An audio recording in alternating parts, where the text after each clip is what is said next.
안녕하세요. 지식 스토리입니다. 이번에는 독일 승리의 주춧돌이었던 1호 전차에 대해 알아볼 텐데요. 독일은 축구 국가대표팀의 별칭이 전차 군단인 만큼 전차와는 때려야 뗄 수 없는 사이로 독일은 전차 개발과 기갑부대 운용에 관련해서 커다란 흔적을 남기기도 한 나라입니다. 하지만 독일은 처음부터 좋은 전차나 강력한 기갑부대를 보유했던 건 아니어서 최초로 실전 투입된 A7V가 전선에 등장했을 때가 연합국보다 2년 늦은 1918년이었습니다. 게다가 1차 대전 이후 여러 제약으로 인해 전차의 보유와 개발이 금지돼서 주변국과의 격차가 커질 수밖에 없었는데요. 하지만 여기서 히틀러가 혜성같이 등장하면서 상황은 달라집니다. 히틀러가 재무장을 선언한 이듬해인 1936년부터 실전 배치된 이번 주인공 1호 전차는 독일의 전차 암흑기를 끝내고 독일 전차의 시대를 본격적으로 연 기념비적인 전차입니다. 이렇게 들으면 1호 전차가 엄청 대단해 보이지만 역사적 의의를 제외하면 전차라고 하기에는 민망한 수준이었는데요. 게다가 1호 전차의 성능이 뒤떨어지더라도 이미 여러 제약을 받는 독일이 재무장을 선언한다고 뚝딱 나올 수는 없었죠. 1호 전차는 뚝딱 나온 게 아니라 히틀러 집권 전부터 개발이 이루어졌기에 가능한 일이었습니다. 1920년대 말부터 독일은 전차 모양의 캔버스를 차량에 씌워 기동훈련을 하는 식으로 차근차근 준비해왔습니다. 그리고 중량을 기준으로 경전차, 중형전차, 중전차를 단계적으로 개발하려는 야심찬 장기 프로젝트도 세워놓았는데요. 역시 영국과 어깨를 나란히 하는 전차 종주국이라 그런지 떡잎부터 남다르죠. 하지만 현실은 경전차를 개발하고 싶어도 백지 상태여서 어려움이 많았는데요. 그런데 여기서 독일을 도와주는 나라가 나타났으니 바로 서로 총뿌리를 겨눴던 영국으로 1931년 독일은 영국의 비커스 암스트롱에서 농업용 트랙터 세대를 도입합니다. 민간에서도 사고팔 수 있는 기계였지만 영국을 포함한 많은 나라에서 사용하는 탱켓, 카든로이드와 차체를 공유하는 탓에 독일에 엄청난 도움이 되었습니다. 이런 식으로 레벨업하던 독일은 연합국의 감시마저 따돌리기 위해 농업용 트랙터를 제작한다는 명목으로 본격적인 전차 개발에 들어가는데요. 그런데 전차에 무장을 두고 상당한 갑론을박이 이어지죠. 이는 독일만 그랬던 게 아니라 당시에는 전차에 대한 개념이 정립되지 않아서 다양한 의견이 나올 수밖에 없었습니다. 개발진은 기관총으로만 무장할 건지 이후 개발할 10톤급 전차에 장착할 3.7cm 주포를 달 건지 고민이 많았습니다. 고민 끝에 개발진이 내린 결론은 처음 구상한 경전차의 목적이 보병 지원이고 기관포조차 탑재하기 어려울 만큼 차체가 작으니 회전식 포탑에 기관총 2정을 달자는 거였죠. 그렇게 1934년 1호 전차가 완성되었는데요. 그렇다면 영국에서 도입한 트랙터에서 시작된 1호 전차가 어떤지 재원을 살펴보겠습니다. 1호 전차는 전장 4m에 전폭 2m, 전고 1.7m이며 중량은 5.4톤에 승무원은 2명이고 장갑은 7에서 13mm에 무장은 MG13 두문이며 최대 속도는 시속 37km에 항속거리는 200km입니다. 군에서 전차 개발을 주도한 하인츠 구데리아는 경전차의 전투력을 비관적으로 봤지만 그렇다고 마땅한 대안이 있는 건 아니었는데요. 일단 이렇게라도 전차에 관한 기술력을 습득하고 전차병을 양성하며 기갑부대를 키워내야 했습니다. 이후 1호 전차는 각종 실험을 거쳐 히틀러가 재무장을 선언한 이후 1936년부터 본격적으로 실전 배치되었는데요. 이런 1호 전차의 가장 큰 특징은 5.4톤밖에 안 되는 중량이었죠. 전차는 덩치가 커질수록 공격력과 방어력이 향상되지만 태생적으로 전차가 작은 1호 전차는 공격력과 방어력이 낮을 수밖에 없습니다. 나치가 재건한 독일의 힘을 과시하기 위해 1호 전차는 퍼레이드에 수시로 동원됐지만 주변국의 전차들과 비교하기에 민망한 수준이었습니다. 독일군이 경전차라고 정했지만 사실상 체급은 탱켓에 가까웠는데요. 승무원이 2명에 불과하고 차체부터 카든로이드의 영향을 받은 탓에 독립 현가장치를 장착한 전륜을 추가한 것 외에는 구동체계가 같았습니다. 게다가 1호 전차 초기형에 탑재된 엔진은 원래 트럭용으로 힘이 59마력에 불과했고 고질적인 엔진 출력 부족과 과열로 인해 기동력이 많은 문제가 발생했습니다. 그래서 1호 전차는 이후 100마력의 엔진으로 교체했는데요. 장갑도 당시 많이 쓰던 리벳 방식이 아니라 용접 방식을 이용했지만 가장 두꺼운 부분조차 13mm에 불과해 기관포에도 쉽게 관통되었습니다. 그러니까 경전차인데도 불구하고 오늘날의 보병 전투차보다 방어력이 낮은 거죠. 또 회전식 포탑에 달린 MG13 기관총 2정으로는 적 보병이나 상대할 수 있어서 공격력도 전차보다 장갑차에 가까웠습니다. 최초의 실전이었던 스페인 내전에서 방어력이 비슷한 소련제 경전차 T-26과의 교전에서 어려움을 겪은 이유도 공격력 부족이었습니다. 독일이 스페인 내전에 개입하면서 1호 전차의 기동력, 방어력, 공격력 모든 부분에서 문제가 상당히 많다는 게 확인되었는데요. 그래서 독일은 3호, 4호 전차의 개발을 독려했지만 여러 문제로 양산이 늦어지면서 1호 전차는 2호 전차와 함께 2차 대전 발발 당시 독일군의 주력으로 활약합니다. 폴란드를 침공한 독일군은 3호 전차의 양산이 늦어지자 하는 수 없이 1호 전차를 대량으로 투입했습니다. 그런데 폴란드군도 기갑부대의 주축이 기관총 한 정을 단 탱켓이라서 회전식 포탑에 기관총 2정을 단 1호 전차가 우위에서는 가슴이 웅장해지는 싸움이 벌어집니다. 했습니다. 하지만 3.7cm 전차포를 단 7TP 전차를 상대로는 캔따개로 캔따듯 당했는데요. 하지만 시간을 줘도 전차는 부족했고 독일군은 어쩔 수 없이 프랑스 침공에 1호 전차를 끌고 나갈 수밖에 없었습니다. 프랑스 침공을 위해 출동하는 1호 전차들을 본 구데리아는 이런 수준의 전차들이 전선에 파견되는 게 말이 되는지 싶었는데요. 오토 카리우스의 말에 따르면 1호 전차의 엔진 소리가 마치 스포츠카 같아서 크루프 스포츠카라는 별명으로 불렸다고 하죠. 독일군은 전차를 보병부대에 나눠서 배치하지 않고 별도로 집단화시켜 돌파의 중획으로 삼았으며 독창적인 작전 덕에 많은 전과를 세웠습니다. 게다가 이런 모습이 각종 선전 매체에 집중적으로 보도되면서 전격전과 무적의 독일군 전차부대라는 이미지를 만들어내는 데 성공하는데요. 이같이 커다란 승리에 묻혀서 드러나지 않았을 뿐이지 1호 전차는 일선에서도 즉시 퇴출을 요구할 만큼 성능에 문제가 많았고 상당히 큰 피해도 봤습니다. 일선에서는 오히려 체코슬로바키아에서 노획한 38톤 전차를 더 선호할 정도였습니다. 그래서 3호, 4호 전차가 대량으로 배치되기 시작한 이후에는 빠르게 2성급 전차로 물러났는데요. 이런 1호 전차는 1938년까지 프로토타입을 포함해서 1695대가 생산되었고 1941년 독소전쟁에서는 이중 410대의 1호 전차가 투입돼 정찰이나 후방 작전용으로 사용되었습니다. 하지만 고질적인 성능 부족으로 1호 전차는 결국 퇴출당했고 차체를 개조해서 자주포, 구축전차, 지원차량 등으로 사용했습니다. 그런데 장갑을 80mm로 증설하고 무장을 MG34로 교체한 F형은 추가로 생산되기도 했는데요. 하지만 F형은 180마력 엔진에도 불구하고 속도와 항속거리가 바닥을 쳤으며 건물의 숨은 적을 제대로 소탕하지 못해 30대 정도 생산되고 말았습니다. 오히려 1호 대전차 자주포와 1호 자주포가 훨씬 써먹기 좋았습니다. 1호 전차 차체에 4.7cm 대전차포를 올린 1호 대전차 자주포는 총 202대가 생산됐으며 프랑스 침공부터 실전 배치되더니 북아프리카 전선까지 갔는데요. 프랑스군의 보병전차는 물론 영국군의 초기 전차들도 상대할 수 있었지만 독소전쟁에서는 소련군의 KV-1, T-34를 상대하다 보니 공격력의 한계를 맞이하면서 빠르게 퇴역당합니다. 1호 대전차 자주포와 마찬가지로 1호 전차 차체에 15cm 견인포를 올린 1호 자주포는 프랑스 침공으로 데뷔했지만 1943년까지 전량 소모됩니다. 탱켓 수준의 1호 전차 차체에 15cm 견인포를 얹었다 보니 너무 많이 퍼지는 데다 고장은 일상이었지만 화력 하나만큼은 끝내줬는데요. 살상반경이 최대 100m에 달하는 미친 화력 원툴로 보병들에게 사신이나 다름없었죠. 오히려 파생형이 더 쏠쏠한 1호 전차는 1930년대에 장제스의 중화민국이 독일로부터 13대에서 17대를 사들인 적도 있습니다. 하지만 중일전쟁이 벌어지면서 대부분 일본군에게 노획당하거나 격파당했습니다. 1호 전차는 공격력, 방어력 모두 뒤떨어졌지만 마침 필요한 때 필요한 만큼 있었던 덕에 전격전이라는 신화를 쓸 수 있게 해줬는데요. 무기는 성능도 중요하지만 필요한 때 필요한 만큼 있는 것도 무엇보다 중요한 것 같습니다.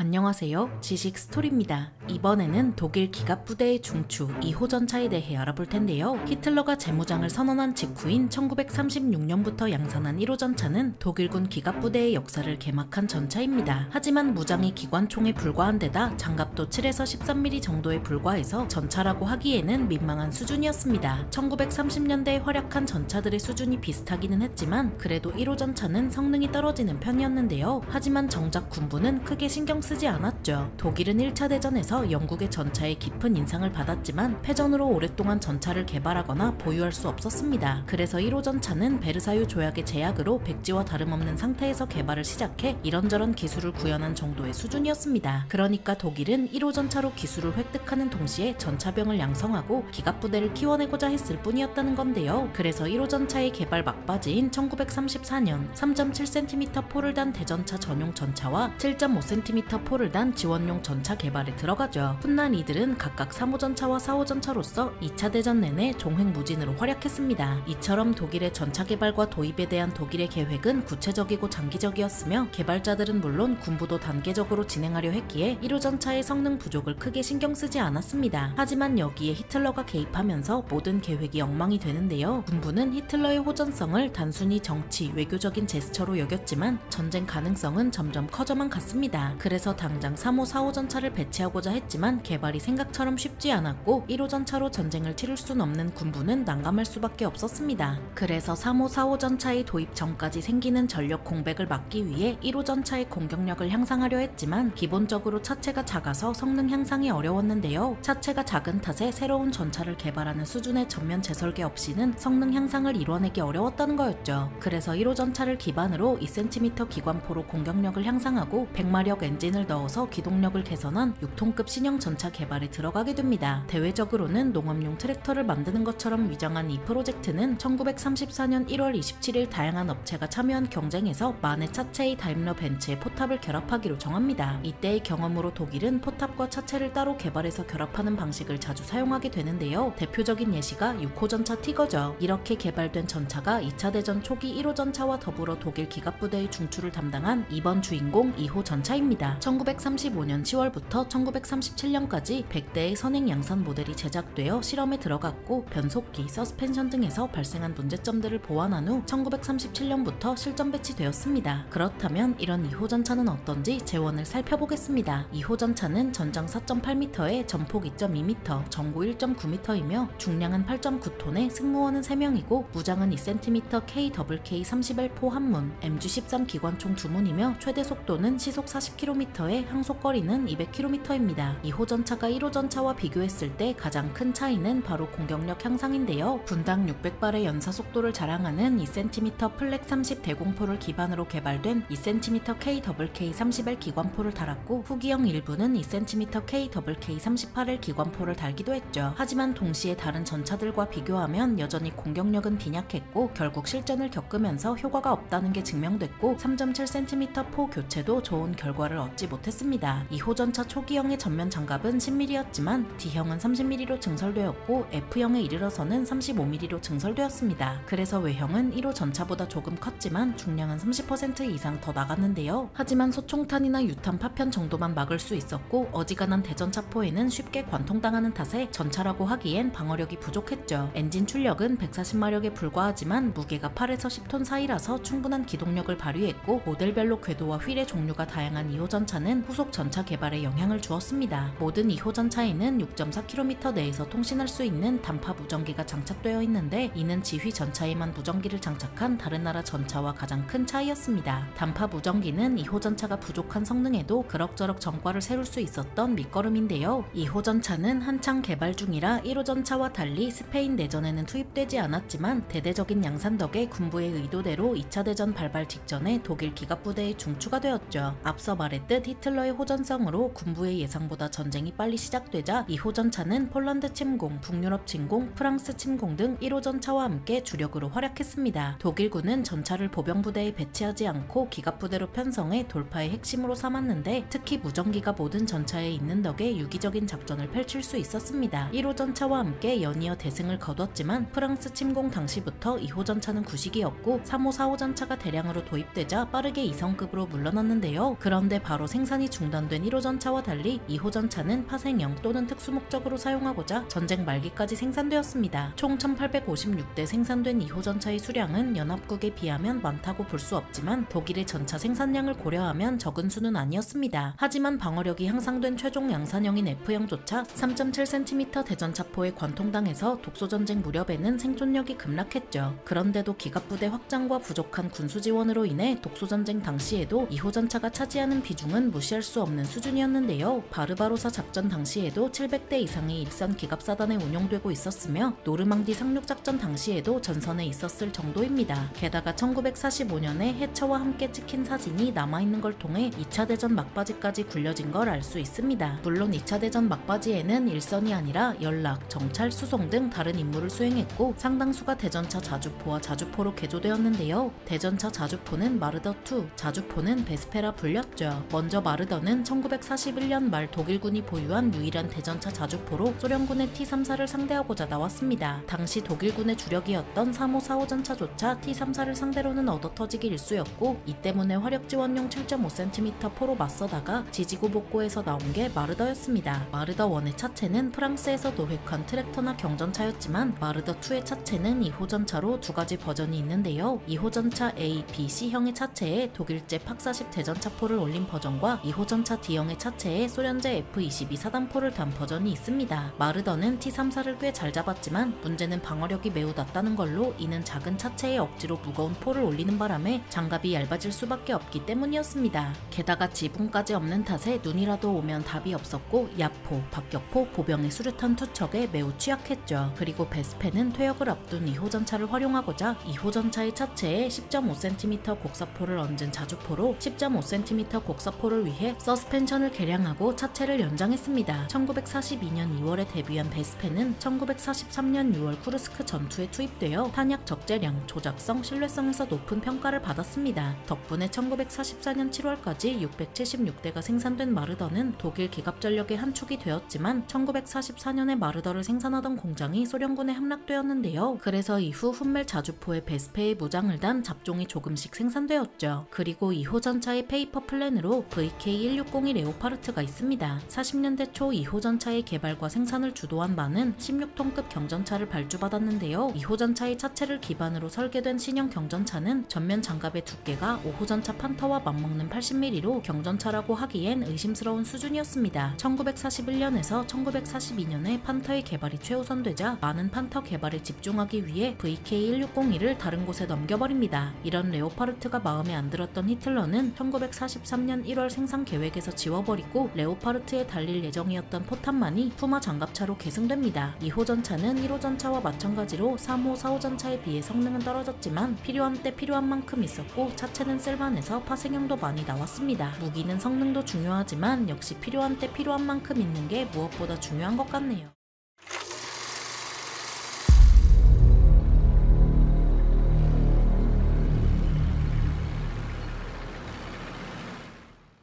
안녕하세요. 지식 스토리입니다. 이번에는 묵묵히 독일 기갑부대를 이끈 3호 전차에 대해 알아볼 텐데요. 전차를 개발한 영국은 전차를 처음 투입한 솜 전투에서의 전과가 기대에 미치지 못해 실망했지만 독일은 깊은 인상을 받았습니다. 독일은 솜 전투 덕에 최초로 전차에 공격당한 나라라는 타이틀을 거머쥐기도 했습니다. 독일이 받은 깊은 인상은 전차를 가지고 싶다는 부러움이 되었지만 1차 대전이 끝났을 때 수천 대의 전차를 만든 연합국과 달리 독일은 겨우 20대의 전차만 전선에 투입할 수 있었는데요. 엎친 데 덮친 격으로 독일은 베르사유 조약으로 인해 전차의 개발과 보유를 금지당했죠. 이런 이유로 1935년에 히틀러가 재무장을 선언했을 때도 독일에는 전차가 없었습니다. 그래도 농업용 트랙터를 만든다는 식으로 비밀리에 연구를 진행해왔고 전차 모양의 캔버스를 차량에 씌워 훈련했지만 부족한 점이 많았습니다. 그래서 독일은 새로운 방법을 쓰는데 전차를 개발하는 동시에 제식화하는 재무장 속도에 초점을 맞춘 방법이었죠. 그래서 독일은 기술을 얻기 위한 실험용 전차와 이를 연구하면서 얻은 기술을 이용한 전차를 동시에 개발했는데요. 그렇게 1934년 1호 전차를 시작으로 후속 전차들이 차례로 등장했습니다. 그래서 독일이 연합국처럼 경전차와 중전차를 동시에 확보하려 한 것 같지만 사실 독일의 계획은 전혀 달랐습니다. 독일 군부는 물론 개발진들도 1호 전차를 전투용으로 여기지 않았는데요. 1호 전차는 기술을 얻기 위한 실험용 전차였고 하인츠 구데리아는 1호 전차뿐만 아니라 경전차를 쓸모없는 무기체계로 봤죠. 독일은 기갑전을 대비한 10톤급 전차와 이를 지원하거나 보병과 함께 싸울 20톤급 전차를 주력으로 삼을 예정이었습니다. 이런 중형전차 사업은 1934년 1월에 시작됐고 여기에 육군은 기갑전에 투입할 전차가 중량 15톤, 3.7cm 주포, 최대 속도 시속 35km 등의 조건을 내세웠습니다. 여러 업체가 참여해 치열한 경쟁을 벌인 결과 육군은 다임러 벤츠가 제안한 차체에 크루프가 제안한 포탑을 결합하기로 정하는데요. 그렇게 4호 전차와 함께 2차 대전 내내 독일군의 주축을 담당한 이번 주인공 3호 전차의 개발이 시작되었습니다. 육군은 1937년부터 3호 전차를 납품받길 원했지만 여전히 부족한 게 많았던 시기라 개발에 어려움을 겪었고 특히 현가장치에 문제가 많았습니다. 하지만 히틀러 덕에 시국이 급박하게 돌아가자 일단 다양한 종류의 실험용 전차를 만들어 놓고 성능을 검증하는 방법을 쓰는데요. 이 때문에 서스펜션, 로드휠의 구조가 다른 A형에서 D형에 이르는 시제 전차들이 거의 동시에 만들어져 시험에 들어갔죠. 거기에 스페인 내전에 1호 전차를 투입한 결과 방어력에 심각한 문제가 있다는 게 밝혀졌고 3호 전차는 장갑을 증설해야 할 필요성이 생깁니다. 그래서 대대적으로 재설계에 들어가더니 토션바 서스펜션과 구경을 키운 로드휠을 단 2형이 개발되어 1939년부터 양산에 들어갑니다. 덕분에 중량이 20톤을 훌쩍 넘었지만 주행 계통의 성능이 향상되고 마이바흐에서 제작한 신형 엔진 덕분에 최대 속도가 시속 40km로 증가했는데요. 하지만 폴란드 침공으로 2차 대전이 발발했을 때는 생산량이 적은 탓에 의미 있는 활약을 펼치지 못했고 1940년 프랑스 침공에서 본격적으로 활약했지만 일선에서는 연합국의 전차보다 뒤떨어진다고 평가했습니다. 방어력은 단순하게 장갑의 두께에 비례하는 탓에 중량이 비슷하면 방어력이 거의 차이나지 않았습니다. 그래서 전차전의 결과는 공격력에 좌우되었는데요. 3호 전차 초기형이 탑재한 3.7cm 주포는 구시대의 유물과 다름없었습니다. 육군도 이런 문제를 모를 리 없어서 5cm 주포의 탑재를 고려했지만 3호 전차 사업을 시작할 때는 5cm 주포가 개발된 상태가 아니었습니다. 그래서 이후에 교체하는 걸 염두에 뒀고 프랑스 침공 이후에 교체되는데요. 그렇다면 이런 3호 전차가 어떤지 재원을 살펴보겠습니다. 3호 전차는 전장 5.5m에 전폭 2.9m, 전고 2.5m이며 중량은 23톤에 승무원은 5명이고 무장은 3.7cm KWK 36 한문, MG34 기관총 2정에서 3정이며 최대 속도는 시속 40km에 항속거리는 165km입니다. 초기형에 장착된 3.7cm 주포의 공격력은 3호 전차 개발을 시작했을 때는 충분하다고 여겨졌지만 1940년 기준으로는 상당히 부족했는데요. 프랑스 침공이 독일의 압승으로 끝난 건 사실이지만 스톤 전투처럼 전차전에서 독일은 고전했습니다. 그래서 적 전차는 대전차포들이 전담하다시피 했고 이때 8.8cm 플렉의 명성도 시작되었습니다. 그래서 프랑스 침공 이후 3호 전차는 3.7cm 주포에서 5cm 주포로 갈아탔지만 독소전쟁에서 커다란 문제가 발생하는데요. 5cm 주포로도 소련군 전차를 격파할 수 없던 거였죠. 기갑전을 염두에 두고 개발됐는데도 76mm 주포를 단 초기형 T-34와 비교하면 공격력이 부족한 3호 전차는 실망스러운 결과를 맞이할 수밖에 없었습니다. 결국 최종형에 이르러서 7.5cm 주포로 갈아탔지만 24구경장 단포신이라서 전차전에 쓰기는 어려웠습니다. 이런 3호 전차 초기형의 전면 장갑은 15mm였지만 양산형에 이르러서는 30mm로 증설됐고 최종형은 50mm로 증가했지만 그런데도 소총탄이나 유탄 파편 정도만 막아냈는데요. 어지간한 대전차포에 쉽게 관통당하는 3호 전차는 기본적으로 방어력이 부족해서 슈리첸이라는 추가 장갑을 부착하기도 했지만 궁극적인 해결책이 될 수는 없었습니다. 1호 전차부터 이어져 내려온 방어력 문제는 5호 전차 판타와 6호 전차 티거가 등장하면서 해결될 수 있었습니다. 3호 전차의 서스펜션은 개발하는 데 애먹었지만 2형부터 채택한 토션바 방식은 이후 등장하는 중전차들도 채용할 만큼 성능이 좋았죠. 덕분에 뛰어난 주행력을 발휘할 수 있었지만 차대를 관통하는 방식이라 생산성이 좋지 않고 야전 정비가 어려웠는데요. 정비병들이 곡소리를 내는 3호 전차는 각각의 임무를 전담하는 5명의 승무원이 탑승하는데 이 방식은 오늘날까지 이어지고 있습니다. 러시아 T-90의 승무원은 3명으로 줄어들었지만 이는 통신장비와 자동장전 장치의 발달과 도입으로 인한 결과였습니다. 3호 전차는 1939년부터 1943년까지 총 5,774대가 생산되었는데요. 종전까지 생산된 4호 전차와 달리 성능의 한계를 극복하지 못한 3호 전차는 5호 전차의 양산과 함께 단종되었습니다. 그래도 수적으로는 4호 전차와 함께 독일 기갑부대의 주축을 담당했지만 연합국 소련 전차들과 비교하면 생산량이 부족한 건 사실입니다. 그런데 3호 전차는 단종됐지만 3호 전차를 기반으로 만들어진 3호 돌격포는 무려 10,000대 이상 생산되었는데요. 3호 전차의 차체에 7.5cm 돌격포를 얹은 3호 돌격포는 3호 전차의 부족한 화력을 타파한 오히려 원판보다 나을지도 모르는 파생형입니다. 3호 돌격포 초기형의 무장은 7.5cm 곡사포였지만 동부전선에서 소련의 강력한 기갑 전력에 맞서고자 7.5cm 돌격포로 무장을 교체했고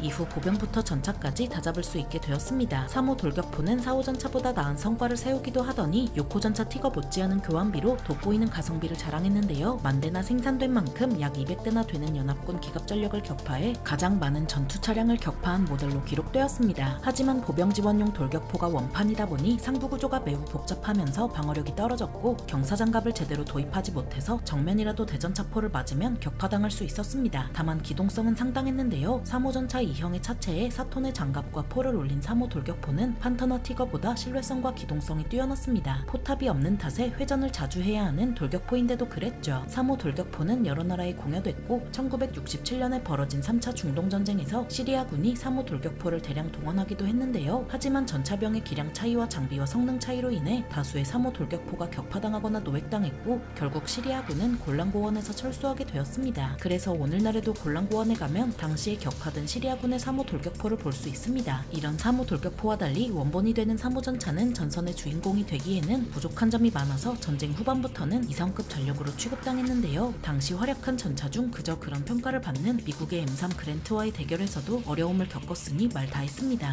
그래도 2차 대전의 시작부터 끝까지 독일군이 투입된 곳이라면 빠지지 않는 3호 전차는 독일군의 핵심 장비였다는 건 변하지 않는 사실입니다. 전쟁 내내 4호, 5호, 6호 전차에 가려졌지만 묵묵히 자기 역할을 다한 마치 돌쇠 같은 전차였죠.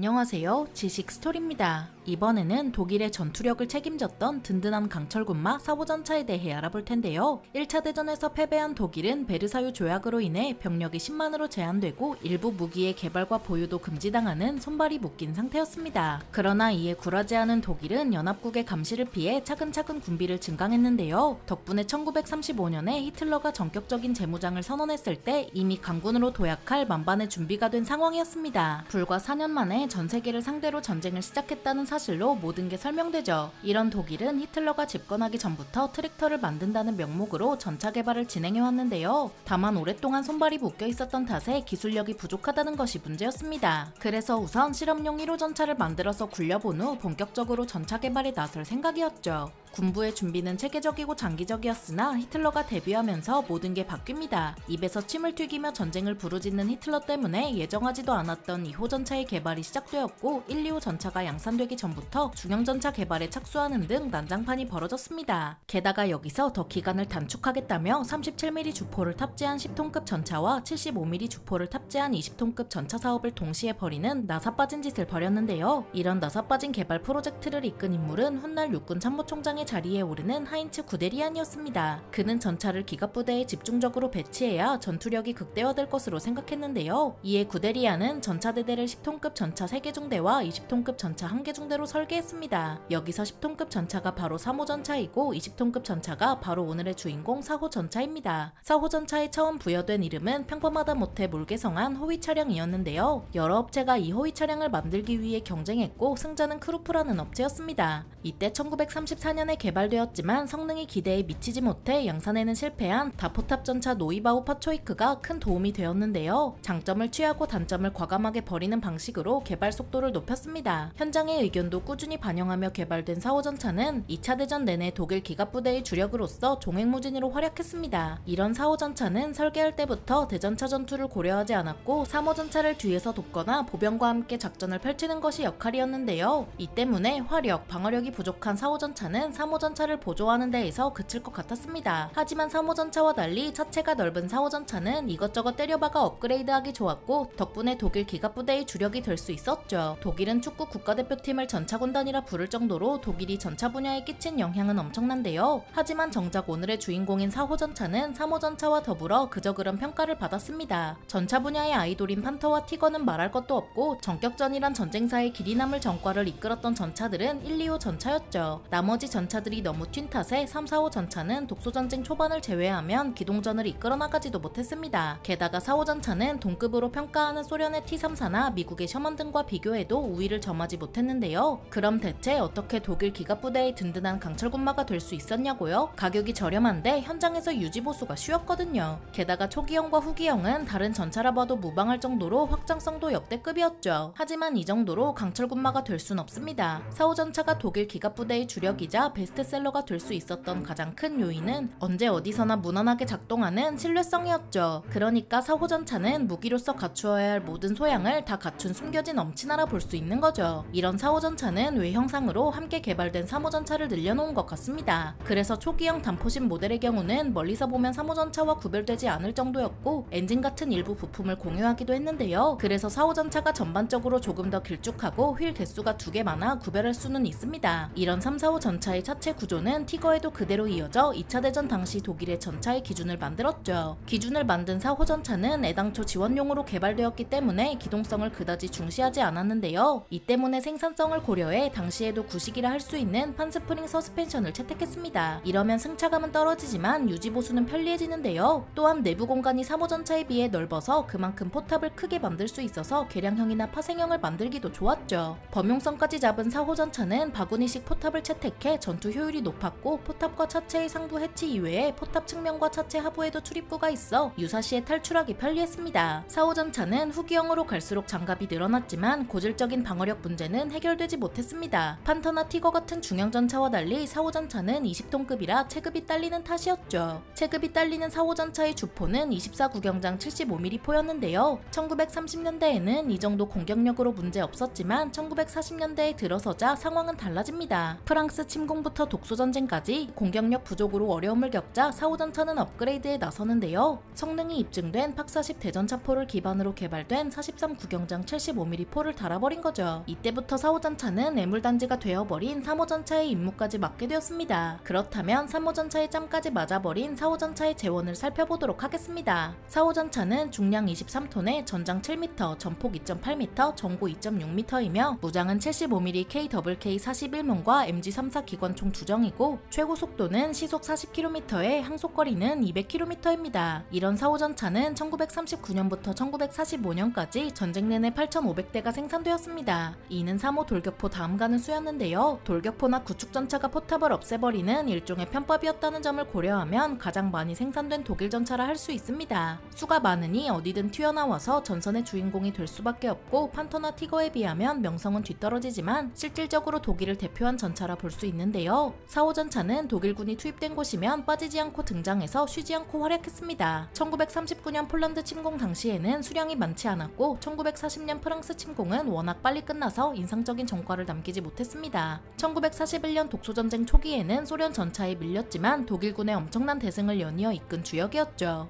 하지만 T-34나 셔먼이 수만 대 이상 생산되었다는 점과 비교하면 4, 5전차의 수는 너무 적은 것 같은데요. 이건 4, 5전차가 문제가 아니라 독일이 뭘 만들기 어려운 상황인 탓이었죠. 오히려 이런 상태에서 연합국을 상대로 동시에 전쟁을 벌였다는 것 자체가 무모하면서도 대단하다고 할 수 있습니다. 4, 5전차는 비록 생산 수는 딸릴지 몰라도 파생형이 정말 다양한데요. 나스홀은 4호 돌격포, 4호 구축전차, 4호 대공전차, 4호 돌격전차 등이 있습니다. 먼저 1945년 초까지 494대가 생산된 대전차 자주포 나스홀은 공격력이 강한 만큼 귀한 자산으로 취급받았는데요. 마치 저격수 같은 존재로 군림한 나스홀은 공격력 하나만큼은 끝내줬지만 문제는 없다시피 한 방어력이었습니다. 그래서 아무리 급해도 근접전을 펼칠 수는 없었고 이 때문에 4호 돌격포나 4호 구축전차보다 운용 효율이 떨어졌죠. 독일이 패망하기 전까지 1108대가 생산된 4호 돌격포는 독일 쇠퇴기에 배치되었는데요. 원래 돌격포는 공격을 염두에 두고 탄생한 무기였지만 4호 돌격포는 시기가 시기인지라 공격 목적으로 쓸 수는 없었습니다. 그래서 주로 길목에 매복해 있다가 적 전차를 발견하면 때리는 방식으로 운용했고 생각보다 많은 전과를 올렸죠. 항복하기 직전까지 1977대가 생산된 4호 구축전차는 1944년 6월부터 모든 전선의 모습을 드러냈는데요. 탄생 목적대로 대전차전에서는 좋은 전과를 올렸지만 반면 보병지원과 같은 임무를 수행하는 데는 효과적이지 않았습니다. 판터의 등장으로 4, 5전차가 일선에서 물러나기 시작하자 차체에 대공포를 올린 4호 대공전차가 등장하게 되는데요. 뇌벨바겐, 오스트빈트, 비르벨빈트, 쿠겔블리츠 등 다양한 모델의 대공전차가 생산되어 항공기뿐만 아니라 전차도 상대했습니다. 이래 보여도 대공전차니까요. 마지막으로 종전 직전까지 306대가 생산된 4호 돌격전차는 2차 대전 후반기의 모든 전장에서 모습을 드러냈다고 해도 과언이 아닙니다. 쿠르스크 전투 참전을 시작으로 동부전선에서 활약한 4호 돌격전차는 이탈리아 전선을 거쳐 서부전선에서 연합군에 맞섰습니다. 이외에도 정말 다양한 파생형이 있는 만큼 원본이 되는 4, 5전차는 판터와 다른 또 다른 독일의 명작이라 볼 수 있는데요. 이런 걸 만들어 본 경험 덕분인지 독일 전차 하면 여전히 세계적으로 알아주죠.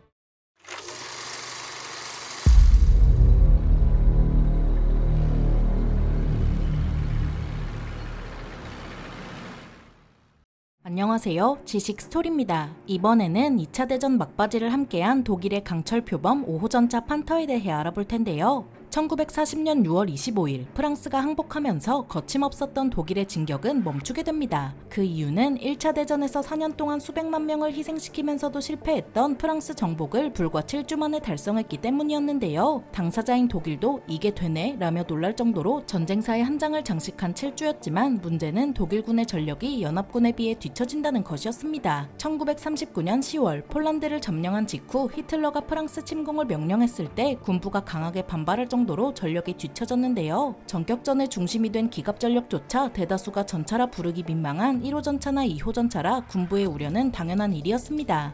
그런데 이게 웬일인가요? 독일은 이런 전력으로 프랑스를 7주 만에 점령했습니다. 그래서 독일은 소련을 침공할 때까지 3호 전차나 4호 전차로 충분할 거라 여겼고 딱히 새로운 전차를 도입하지 않았는데요. 게다가 크렘린의 코스염이 벌인 대숙청 덕분에 유능한 장교들이 레닌과 보드카를 기울이게 되었는지라 소련은 열린 문이나 다름없었습니다. 독일이 모스크바를 점령할 기세로 진격해오자 크렘린의 코스염은 정신이 번쩍 들어서 부랴부랴 철권을 준비하는데요. 그건 바로 T-34 전차였습니다. 독일은 있는 줄 줄도 몰랐던 소련의 기갑 전력에 어퍼컷을 얻어맞고 정신이 번쩍 들었는데요. 동장군까지 찾아와 장병들이 얼어 죽는 상황에서 독일은 뭐라도 해야 했습니다. 독일의 기술력은 세계 제일이라는 걸 보여주기 위해 1943년에 T-34를 참고한 중형전차가 등장하는데요. 이 중형전차가 오늘의 주인공 5호 전차 판터입니다. 히틀러의 친구이자 독일 군수정 장관이었던 알베르트 슈페어는 노획한 T-34의 타보고는 우리도 이런 게 필요하겠어 라고 생각하는데요. 이에 독일은 1938년부터 진행했으나 잇따른 대승으로 관심이 빠르게 식어버린 중형전차 개발을 1941년에 다시 진행했습니다. 총력전 중이라 시간이 없던 독일은 자존심을 잠시 내려놓고 T-34를 적극적으로 베꼈는데요.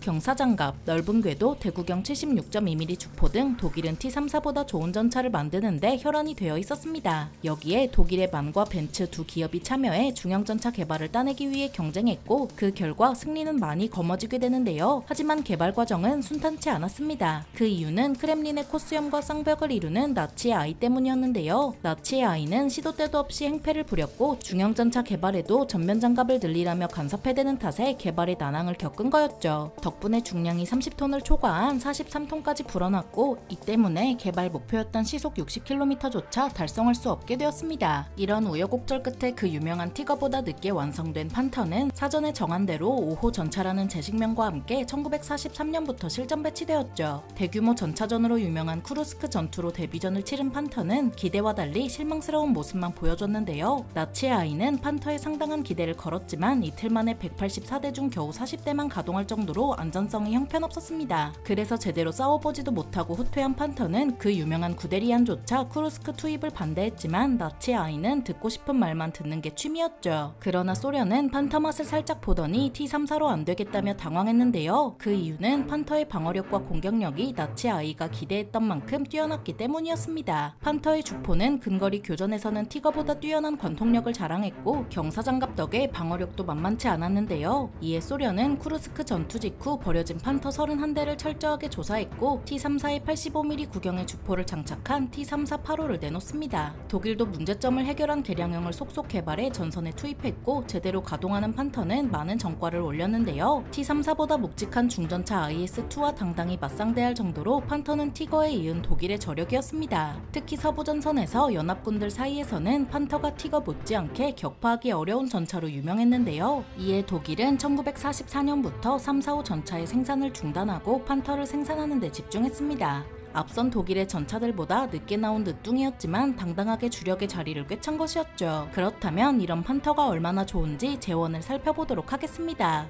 판터는 중량 44.8톤에 전장 6.8m, 전폭 3.2m, 전폭 2.9m이며 무장은 7.5cm KWK-42L70호 한문에 MG34 기관총 2문이고 승무원은 5명에 최대 속도는 시속 55km이며 항속거리는 250km입니다. 막둥이인 판터는 강력한 장갑으로 보호받는 정면으로 싸우면 연합군의 거의 모든 전차를 쉽게 상대할 수 있는 성능을 자랑했는데요. 그런데도 상대적으로 저렴한 제작비에 생산성도 좋아서 수적으로 독일의 주력 전차가 될 수 있었습니다. 물론 6,000대밖에 안 되는 생산량은 물량으로 유명한 T-34나 셔먼은 물론 3, 4호 전차와도 비교하기 힘들 만큼 적은 수인데요. 하지만 판터는 너무 늦게 나와버린 탓에 시설도 자원도 부족한 전쟁 후반에 양산되었기에 이 점을 고려하면 상당한 양이라 할 수 있습니다. 그러니까 얼마 남지 않은 시설과 자원으로 영혼까지 끌어모아 생산한 덕에 독일의 패망이 조금 더 뒤로 밀려난 거였죠. 판터는 독일이 항복하는 그 순간까지 장소를 가리지 않고 모든 작전에서 모습을 드러냈는데요. 오늘날의 전차는 모든 임무를 수행할 수 있는 주력 전차로 통합되었지만 당시만 해도 주행 능력, 방어력, 화력 등의 차이로 인해 목적에 따라 다양한 종류의 전차가 운용되었습니다. 하지만 전쟁 후반의 독일은 그렇게 임무를 나눠서 투입할 여건도 되지 않았지만 그런데도 판터는 여러 임무에서 다양하게 활약해 최초의 주력 전차라 보는 사람들도 있을 정도인데요. 하지만 명작이었던 판터조차 문제가 없진 않았습니다. 판터는 독일이 항복할 때까지 동력계통의 문제를 완벽하게 해결하지 못해 많은 어려움을 겪었고 후기형으로 갈수록 오히려 속도가 떨어졌는데요. 이러한 문제의 원인으로는 여러 가지가 거론되지만 엔진을 억지로 구겨 넣었다는 표현이 나오는 만큼 제한된 크기로 최고의 성능을 구현하려다 보니 발생할 수밖에 없었던 문제점이라는 결론이 나오죠. 게다가 전쟁 후반 독일의 상황은 너무 급해서 문제를 해결하고 성능을 개량할 시간이 없었는데요. 이러한 판터는 전후 재건에 나선 프랑스군이 50대 정도를 1947년까지 운용하는 등 최후의 최후까지 그 넓은 궤도를 움직였습니다. 하지만 프랑스는 자신들을 핍박한 독일의 전차를 사용한다는 사실이 기분 나빴지만 독일이 영혼까지 모아서 만든 역작인 탓에 용광로에 던져넣기는 아까웠죠. 만일 판터가 독일이 프랑스를 7주 만에 점령한 전성기에 양산되었다면 끝까지 애먹었던 고질적인 문제도 많이 해결되었을지도 모르는 일입니다. 한마디로 독일에 있어서는 너무 늦게 등장한 걸작이었다고 평가할 수 있는 거죠. 이런 판터의 후속작으로는 판터2가 있었는데요. 측면과 정면의 장갑을 대폭 강화해 안 그래도 괴물 같은 성능을 극한으로 끌어올린 버전이었지만 전쟁 말기에 여러 사정으로 인해 양산되지는 못했습니다. 하지만 이런 판터2와 달리 실전 배치되어 뛰어난 전과를 거둔 판터의 파생형이 있는데요. 바로 야크트 판터입니다. 판터의 차체에 8.8cm 71 구경장 대전 차포를 단 야크트 판터는 독일의 구축전차 하면 빼놓을 수 없는 얼굴마담인데요. 야크트 판터 혼자서 16대의 소련군의 전차를 격파하는 1대16이라는 말도 안 되는 전과를 달성하기도 했죠. 하지만 판터와 마찬가지로 너무 늦게 나온 탓에 제대로 된 보급과 군수 지원을 받지 못했고 생산 대수도 판터에 한참 못 미쳤습니다. 전후 판터는 새로운 강철 표범인 레오파르트 전차에 그 자리를 내주고 역사 속으로 사라지는 듯 했는데요. 하지만 최근 큰 사건이 하나 있었죠. 바로 우크라이나전 말입니다. 21세기에 러시아 같은 나라가 다른 나라를 침공할 거로 생각지도 못한 많은 나라에 충격을 안겨준 사건이었는데요. 이 때문에 전쟁 이후로 군비가 대폭 축소된 나머지 자주 국방을 달성할 수 없는 수준이 된 독일조차 재무장을 결심할 정도로 유럽 정세가 나빠졌죠. 이에 독일의 라인멘탈은 2022년 6월 13일에 공개한 새로운 전차 KF-51에 판터라는 이름을 붙여줬는데요. 나치라는 오해를 받을 수도 있는 이름을 붙인 이유는 독일의 재무장 선언과 더불어 러시아를 견제하기 위한다는 의견이 있습니다. 하지만 판터는 제식명이 아니라서 실제로 도입되면 판터가 아니게 될 수도 있죠. 새로운 판터는 기존의 120mm 활강포보다 커진 130mm 활강포를 탑재하며 현대전에 걸맞게 자동장전 장치를 채용해 승무원은 3명만 있으면 충분한데요. 게다가 드론까지 탑재되어서 드론 조작병이 탈 수도 있는데 이는 정찰부터 전투까지 혼자 다 하겠다는 심산이죠. 하지만 독일 정부는 검증되지 않은 새로운 판터보다 오래 써온 레오파르트에 더 관심을 두고 있는데요. 하지만 그렇다고 아예 관심을 끈 건 아니라서 독일과 프랑스가 함께 진행하는 MGCS 사업과 별개로 사업을 벌일 가능성도 없지 않습니다. 독일 정부가 지금은 익숙한 루트를 고르고 있지만 미래에는 어떻게 될지 모르는 일이죠. 판터도 우선순위가 3, 4호 전차에 밀려있다가 T-34의 등장으로 개발이 촉진되어 실전 투입된 만큼 새로운 판터도 그럴지도 모르는 일 아닐까요? 어떻게 될지는 앞으로 지켜봐야겠습니다.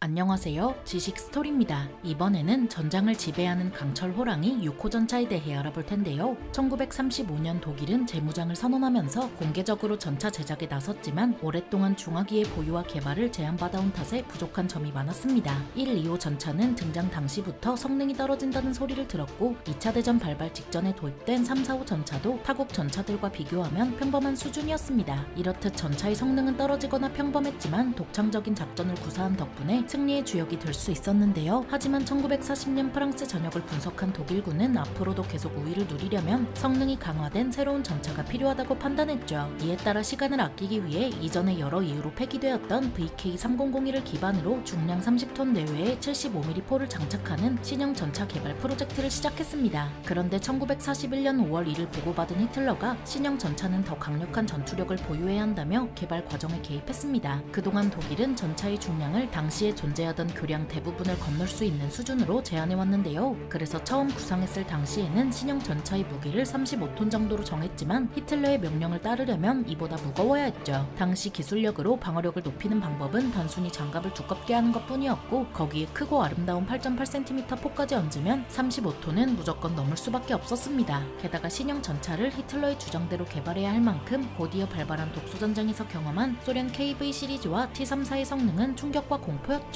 그렇게 히틀러의 간섭을 겪고 일사천리로 개발을 마친 포르쉐의 VK4501P와 헨셀의 VK4501H 시제품이 1942년 4월 20일 공개됐습니다. 같은 포탑을 쓴 두 모델의 차이는 차체로 VK4501P는 디젤 엔진으로 발전기를 돌려 생산한 전기로 모터를 돌리는 방식이었고 VK4501H는 가솔린 엔진을 사용했습니다. 각종 실험 결과 안정성이 좋다고 평가된 VK4501H가 당선작으로 결정됐고 1942년 중반 전선 투입을 목표로 양산에 착수했는데요. 했는데요. 이렇게 1942년 8월부터 전선에 배치된 독일의 새로운 중전차가 너무나도 유명한 6호 전차 티거입니다. 원래 티거라는 이름은 페르디난트 포르쉐가 자사의 VK4501P에 붙인 별명이었지만 이후 6호 전차를 상징하는 이름이 됐습니다. 그렇다면 이런 6호 전차 티거가 어떤지 재원을 살펴보겠습니다. 티거는 전장 8.4m에 전폭 3.5m, 전고 3m이며 중량은 56.9톤에 승무원은 5명이고 무장은 8.8cm KWK-36L 56포 한문 MG34 두정이며 최대 속도는 시속 45.4km에 항속거리는 195km입니다. 티거는 포탑의 전면 장갑이 120mm에 이를 정도로 두꺼웠는데요. 덕분에 경사장갑을 채택하지 않았는데도 당시 소련의 지스3 대전차포나 영국의 6파운더포로 격파하는 것이 불가능에 가까웠을 만큼 괴물같은 방어력을 자랑했죠. 덕분에 티거 승무원들은 수적 열세를 두려워하지 않고 기갑전을 벌였습니다. 티거가 장착한 8.8cm KWK-36L 56포는 유효 사거리 내에서 당시 존재한 모든 전차를 일격에 격파할 수 있을 만큼 강력했습니다. 거기에 최대 92발의 탄을 실을 수 있는 티거는 지속 전투력도 뛰어나 기동력을 상실하더라도 고정 포대로서 작전을 펼치기도 했는데요. 단지 포의 파괴력뿐만 아니라 광학 조준기와 포구 재퇴기의 성능도 뛰어났고 차체의 안정성도 좋아서 명중률 또한 훌륭했죠. 이처럼 방어력과 공격력이 이전 전차들과 비교할 수 없을 만큼 높아졌지만 문제는 56.9톤에 이르는 중량이었습니다. 이 정도 중량을 감당하기에는 당시 동력 및 주행계통의 성능이 부족했지만 시속 45.5km의 최대 속도는 당시로선 그다지 뒤떨어지는 건 아니었습니다. 티거는 신형 조향장치 덕분에 조종이 편했지만 기계적 신뢰성은 그다지 좋지 않아서 고장이 자주 났는데요. 게다가 정비할 것도 많은 탓에 야전에서 운용하는 데 많은 어려움을 겪었죠. 하지만 티거는 전쟁이 끝나는 그 순간까지 독일군과 함께하며 대단한 활약을 펼쳤습니다. 1942년 말 북아프리카 전역에 투입된 제501 중전차대대가 이듬해 5월까지 신형 셔먼을 비롯한 150여 대의 미군 전차를 격파하면서 신화를 쓰기 시작했습니다. 하지만 이는 거대한 평원에서 툭하면 대규모 기갑부대들이 뒤섞여 싸운 동부전선에서의 전과와 비교하면 대단한 수준이라고는 할 수 없는데요. 1943년 소련군이 손실한 기갑 차량이 약 22,000여 대였는데 이 중 약 5,000여 대가 티거에 의해 격파된 거로 알려졌죠. 특히 공군의 지원 없는 전차 간의 원거리 교전은 일방적이라 할 만한 결과를 가져왔고 주포의 사거리와 화력에서부터 차이가 컸습니다. 티거는 상대방의 사거리 밖에서 공격을 쉽게 할 수 있었던 반면 상대방은 최대한 빨리 근접해 치고 들어와야 했고 그 과정 또한 너무 위험했습니다. 이처럼 티거는 막강한 전차였지만 85mm 전차포가 개발되기 전에도 소련의 티거를 격파할 수단이 없는 건 아니었는데요. 사실 T-34도 강철판 96mm를 관통하는 고속 철갑탄과 강철판 75mm를 관통하는 성형 자격탄을 보급받아서 호랑이 사냥이 가능했습니다. 하지만 이런 종류의 탄은 매우 제한적으로 보급됐고 독소전쟁 초기 한창 밀릴 때 소련의 열악한 사정을 고려하면 일선 병사들에게 티거는 괴물이나 다름없었습니다. 이 같은 문제점은 스탈린그라드 방어 성공과 미국의 무기대여법의 덕을 본 2차 대전 중반 이후에나 해결됐는데요. 그 전부터 티거를 괴롭히는 무기로 대전차포를 빼놓을 수 없죠. 대전차포는 전차에 비해 매복하기 쉬워 티거가 매복한 대전차포를 발견하지 못하기도 했고 아무리 지스3가 약하더라도 포는 포라서 측면을 내주면 관통당할 수 있었습니다. 또한 소련은 티거와 같은 독일 중전차의 등장으로 뛰어난 관통력에도 생산이 중단됐던 대전차포 지스2의 생산을 재개하는 등 아예 손 놓고 있지만은 않았습니다. 지스2의 경심 철갑탄은 500m 거리에서 강철판 150mm를 관통하는 공격력을 자랑했고 이는 T-34-8호의 주포조차 뛰어넘는 수준이었는데요. 게다가 서구권과 달리 텅스텐 매장량이 넉넉한 소련은 상당수의 경심 철갑탄을 확보해둔 상태였죠. 하지만 경심 철갑탄은 소구경의 파편도 적어서 티거를 일격에 격파하는 건 불가능했지만 그래도 관통할 수 있다는 사실은 충분히 위협적이었고 소구경인 만큼 매복에도 유리했습니다. 대구경 야포 또한 티거에 상당한 위협이라 1940년에 배치된 KV-2는 152mm 야포를 사용하는데 이후 나온 1세대 주력전차조차 직격당하면 생존을 보장할 수 없는 공격력을 자랑했습니다. 게다가 직격당하지 않더라도 대구경 야포의 파편은 궤도나 광학 장비에 충분히 손상을 줄 수 있고 특히 궤도가 손상되면 기동력을 상실하는데요. 게다가 파편을 방어하더라도 152mm 포탄은 약 2m 깊이의 구덩이를 만드는 탓에 전차가 빠질 수도 있죠. 이어서 1942년 겨울의 모습을 드러낸 122mm 야포를 사용하는 SU-122는 다목적 자주포답게 직사와 곡사 모두 가능해서 제한적으로 대전차전을 수행할 수 있었습니다. 122mm 야포는 티거를 격파할 수 있었지만 종합적인 성능은 나빠서 대전차용으로 굴리기에는 무리였는데요. 그래서 티거 전차병들은 SU-122를 소련의 구축전차로 여겼죠. 하지만 이런 각종 포는 제한적인 상황에서만 티거를 격파할 수 있는 탓에 티거를 격파하는 데는 많은 희생이 따랐습니다. 소련은 85mm 대공포를 1943년 말에 85mm 전차포로 개량하고 포탑을 강화한 T-34에 장착한 T-34-8호를 제작하기로 정했습니다. 85mm 전차포는 700m 거리에서 전차에서 100mm가 넘는 강철판을 관통하는 공격력으로 티거를 격파할 수 있었는데요. T-34 에이스인 알렉산더 오스키는 85mm 전차포로 티거2를 격파하는 전과를 올리기도 했죠. 이처럼 티거는 무적은 아니었지만 전사의 길이 남을 유명한 무기라는 건 변하지 않고 생산량 또한 그다지 많지 않은 희귀 전차입니다. 총 1347대가 제작됐지만 같은 시기에 활약한 T-34, 셔먼 같은 전차들이 수만 대 이상 생산되었다는 점을 고려하면 매우 적은 수준이라 할 수 있는데요. 이 때문에 일선에서 대단히 귀한 대접을 받아 독립 중전차 대대처럼 별도의 부대로 편성해 운용했고 격파된 것이라도 완파가 아니면 회수 후 수리해서 재사용했죠. 티거는 정비하기 어렵고 생산성도 낮은 데다 연비까지 나빴지만 전투력만큼은 아주 우수한 전차라고 할 수 있습니다. 전장을 지배하는 강철 호랑이 6호 전차에 대해 알아봤는데요. 영상이 유익하셨다면 구독과 좋아요 부탁드립니다. 감사합니다. 지식스토리였습니다.